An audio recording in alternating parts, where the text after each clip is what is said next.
सासू माँ की नई सहेली। प्रिया किचन में चाय बना रही होती है और सुमन ड्राइंग रूम में बैठकर मजे से टीवी देख रही होती है। तभी दरवाजे की घंटी बजती है। प्रिया, जरा देखना तो कौन आया है। देखती हूँ मम्मी जी। प्रिया दरवाजा खोलती है तो सामने पड़ोस वाली विमला आंटी खड़ी होती है। नमस्ते आंटी जी, कैसी हैं आप? मैं तो बिल्कुल ठीक हूँ बेटा, पर तेरी सास को क्या हुआ है? आजकल कहीं दिखती ही नहीं है। जब देखो तब टीवी के आगे जमी रहती है। अंदर तो आइए आंटी। अरे ओ दीपक की अम्मा, कहाँ हो? अरे बिमला, आओ आओ, क्या बात है, बड़े दिन बाद याद आई तुम्हें मेरी। मैं तो हमेशा ही तुम्हें याद करती हूँ, पर तुम ही गायब रहती हो और आजकल तो बाहर भी नहीं आती जाती। तबीयत तो ठीक है ना तुम्हारी? अरे तबीयत को क्या होना है, इस उम्र में तो कुछ ना कुछ लगा ही रहता है। मेरी छोड़ो, तुम ये बताओ कि क्या चल रहा है गली मोहल्ले में।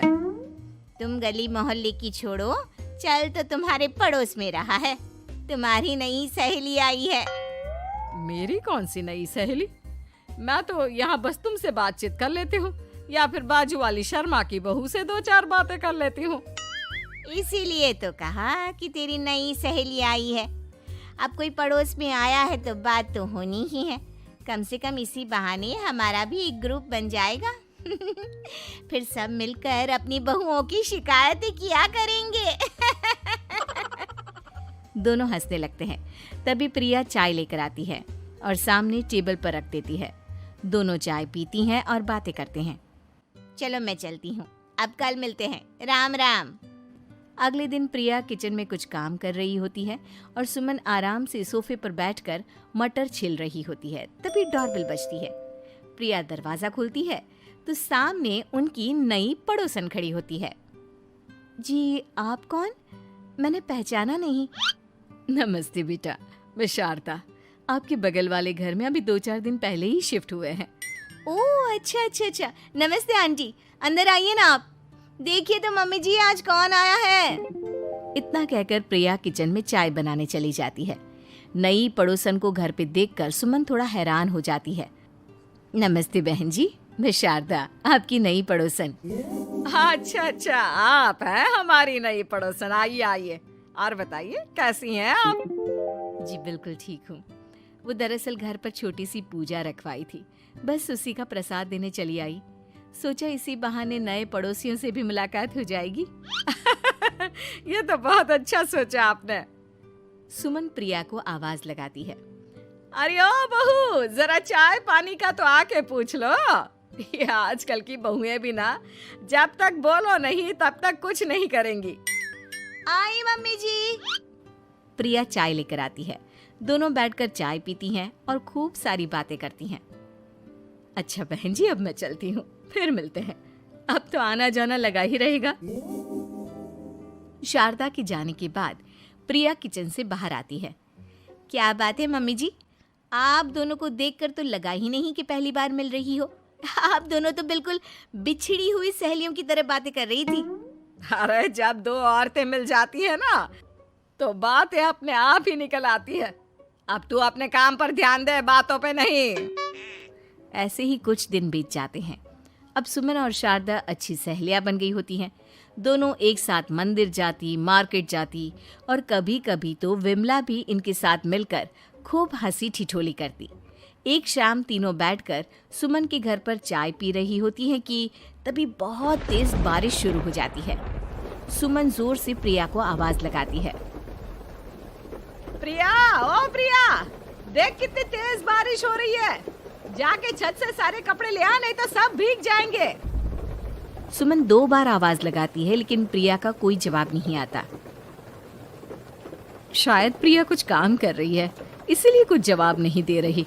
अरे काहे का काम, आराम फरमा रही होगी महारानी। तभी प्रिया बीमार हालत में अपने कमरे से बाहर निकलती है। हाँ मम्मी जी, क्या हुआ? मेरी तबीयत थोड़ी ठीक नहीं है ना, इसलिए आग लग गई। अरे सारे कपड़े भीग गए और तुझे सोने से फुर्सत नहीं है। सबके सामने सुमन के मुंह से ऐसी बातें सुनकर प्रिया उदास हो जाती है और छत से कपड़े उतारने चली जाती है। सुमन, ये क्या बात हुई? प्रिया ने बताया ना कि उसकी तबीयत ठीक नहीं, इसलिए उसकी आंख लग गई। तुम भी ना खामखा उसे सबके सामने सुना दिया।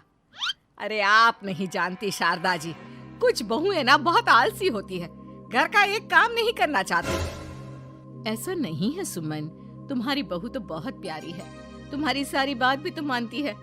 हाँ सुमन, तुम प्रिया के बारे में ऐसा क्यों सोचती हो? मेरी भी दो दो बहुएं हैं, लेकिन मैं उन्हें अपनी बेटियों की तरह रखती हूँ। आखिर वो भी तो किसी की बेटियां ही है ना। और अगर तुम ऐसा ही व्यवहार करोगी तो एक दिन प्रिया भी तुम्हारे साथ ऐसा ही बर्ताव करेगी। शारदा और विमला की बातें सुनकर सुमन की तो बोलती बंद हो जाती है। वहीं प्रिया भी बाहर से सारी बातें सुन रही होती है।